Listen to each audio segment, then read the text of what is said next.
Salut, aujourd'hui je suis à l'Hôtel Ivoire du groupe Sofitel pour un échange avec quelqu'un de bien spécial qui fait quelque chose d'assez extraordinaire dans le groupe Sofitel, en tout cas ici à Abidjan en Côte d'Ivoire. Je vous présente Amoul. Aujourd'hui, c'est même pas, le Sofitel appartient au groupe Accor et le groupe Accor dans sa globalité est très engagé dans tout ce qui est protection de l'environnement. Nos bâtiments même sont des green buildings.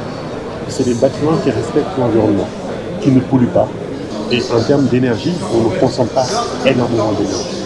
Tous les produits d'accueil, parce qu'on en a beaucoup, des produits d'accueil qui sont dans des contenus plastiques et tout, on va tout jeter.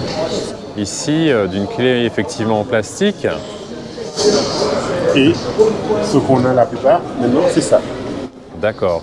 Donc qui est une clé en bois. En bois, qui est biodégradable. D'accord. C'est la même option, ça ouvre des portes. Et on va passer sur ça. Et on est dans ce combat. Aujourd'hui, on a les signes qu'on est en train d'abuser de la nature. Et nos clients, ils sont agréablement surpris et ils jugent. Et après, c'est une éducation, chacun à son niveau. C'est dupliqué et c'est le but de cette combat. Et concernant l'eau, puisque c'est un sujet qui m'importe énormément.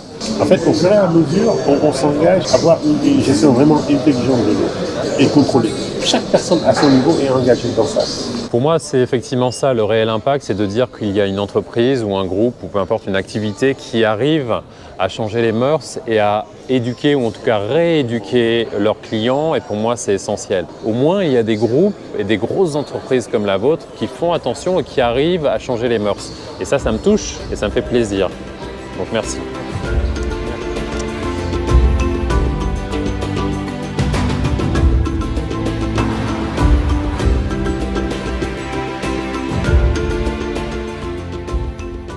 Bonjour. Bonjour, je suis Claude Cabas.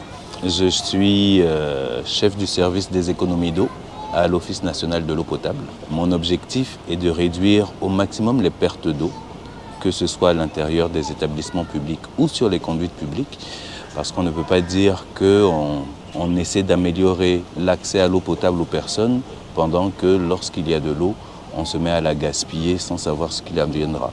On parle de toute la Côte d'Ivoire, en particulier les établissements publics et toutes les canalisations qui permettent de transporter l'eau jusqu'aux consommateurs. La problématique est de savoir que gaspiller l'eau a un impact d'abord sur la ressource, parce que ce n'est pas une ressource inépuisable.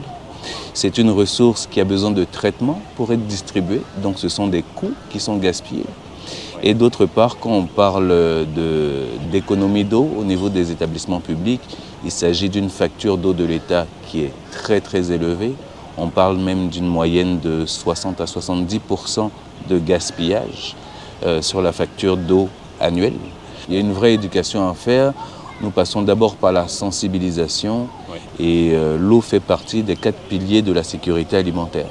Il s'agit de faire comprendre aux personnes que d'ici 2025, 2/3 de la population sera en stress hydrique, de la population mondiale.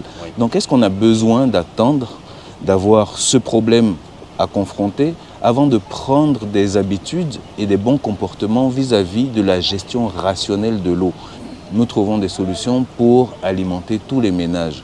Il faut que tout le monde soit sensibilisé et prendre conscience que cette goutte d'eau qui coule quelque part, peut-être que ce n'est pas là où je vis, mais ça aura un impact sur les personnes qui entourent cet endroit. À l'école, justement, il y a une sensibilisation qui est faite au niveau des élèves pour justement apprendre à valoriser chaque goutte qui sort du robinet. C'est pas parce que ça coule à profusion quand on ouvre le robinet qu'on ne peut pas faire attention et effectivement, comme tu l'as si bien dit, penser à ce qui se passe ailleurs dans le village, ailleurs dans la ville, ailleurs dans le pays, ailleurs sur le continent ou dans le monde. Et ça, c'est le plus important, effectivement. Oui. Merci beaucoup en tout cas. Mon plaisir, Satya.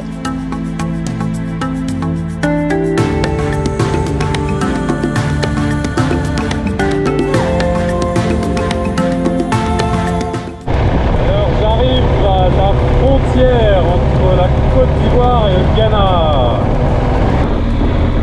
Au revoir la Côte d'Ivoire. Il y a de l'eau. C'est vert. C'est riche. Que va nous offrir le Ghana? Donc welcome to Ghana. La Côte d'Ivoire. La Côte d'Ivoire, un pays qui était aussi riche en couleurs qu'en rencontres, qu'en émotions. Des rencontres qui, pour la plupart, n'étaient pas prévues. C'est sans doute en cela qu'elles étaient encore plus réussies, encore plus belles, encore plus profondes, encore plus sincères. Se reconcentrer, de se retrouver sur les actions, encore une fois, citoyennes. Et ça, c'est, j'ai envie de dire, la conclusion de la Côte d'Ivoire, de l'Afrique en général, ou en tout cas de l'Afrique de l'Ouest. On ne manque pas d'eau. Il y a effectivement quelques problèmes d'assainissement qui est assez bien géré justement avec cette société qui gère l'eau au niveau national.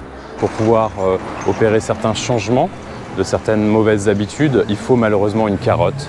Et ici, en l'occurrence, c'est quelque chose qui est plus financier qu'autre chose. Je te remercie.